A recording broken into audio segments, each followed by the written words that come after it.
I'm Barry Lewis, filling in for Tracy Baxter with today's edition of Record Newswatch. They paddled on the misty Delaware River and stood on its fog-shrouded shores Thursday morning. A few dozen protesters from New York and Pennsylvania who want to stop gas drilling in the Delaware River corridor. The object of the protest is "Don't Drill the Delaware" chants and signs was Pennsylvania Governor Tom Corbett, who was kayaking the river after launching just outside Narrowsburg. His goal was to promote the state's natural resources and tourism. Drilling is already allowed in the rest of Pennsylvania.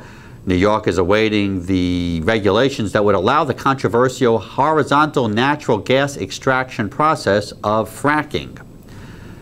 Doctors have upgraded the condition of a Goshen man involved in the fiery plane crash that killed 2 on Long Island Sunday. 61-year-old Eric Unheim's status has been upgraded from critical to serious, according to a spokeswoman for the Stony Brook University Medical Center.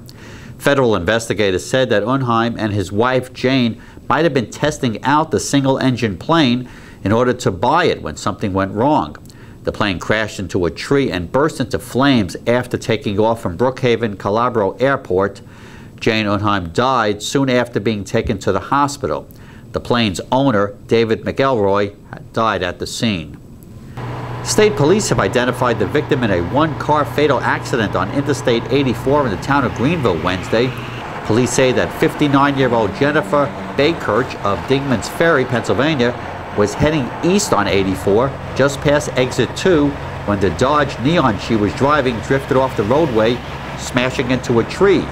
Bakirch was declared dead at the scene. Her husband, Christopher, 55, was also in the front. He was airlifted to Westchester Medical Center.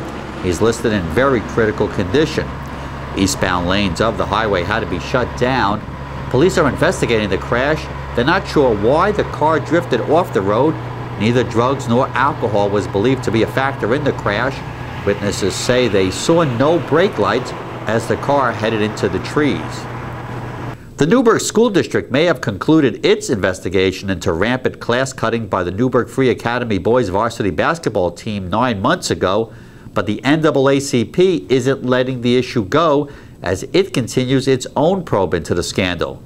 Wilbur Aldridge, Hudson Valley Regional Director of the NAACP, said the organization will provide an update of its investigation and offer its position at a meeting at 7 p.m. Thursday at City Hall. Aldridge won't say if the NAACP will take any legal action against the Newburgh district. The school district's own probe was met with criticism from the NAACP and some in the community. NFA attendance records obtained by the Times-Herald-Record revealed that Newburgh's 6 most prominent players from the 2009-2010 season accumulated more than 1,100 cuts from classes through the first 3 quarters, of which only 649 were excused. The controversial state MTA payroll tax was struck down Wednesday by the New York State Supreme Court, with the judge ruling it was unconstitutional and doesn't, quote, serve a substantial state interest, end quote. The ruling comes after several Long Island municipalities filed suit against the state for imposing the tax. 12 Orange County municipalities and the Orange County Chamber of Commerce joined in. The court ruled that, quote, the legislature could have reasonably taxed every county within the state under a general tax law to meet the MTA deficit, end quote. Because the tax is only of local concern, the judge ruled it's considered a special law that must be passed with a home rule message.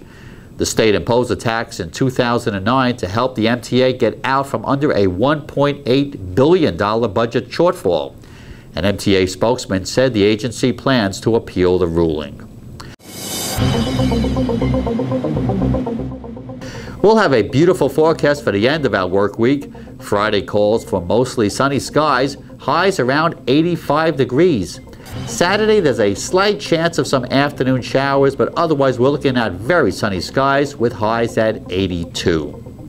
Stay on top of what's happening up to the minute here at Record Online and get all the news in detail when you pick up tomorrow's Times-Herald-Record. For Record Newswatch, I'm Barry Lewis.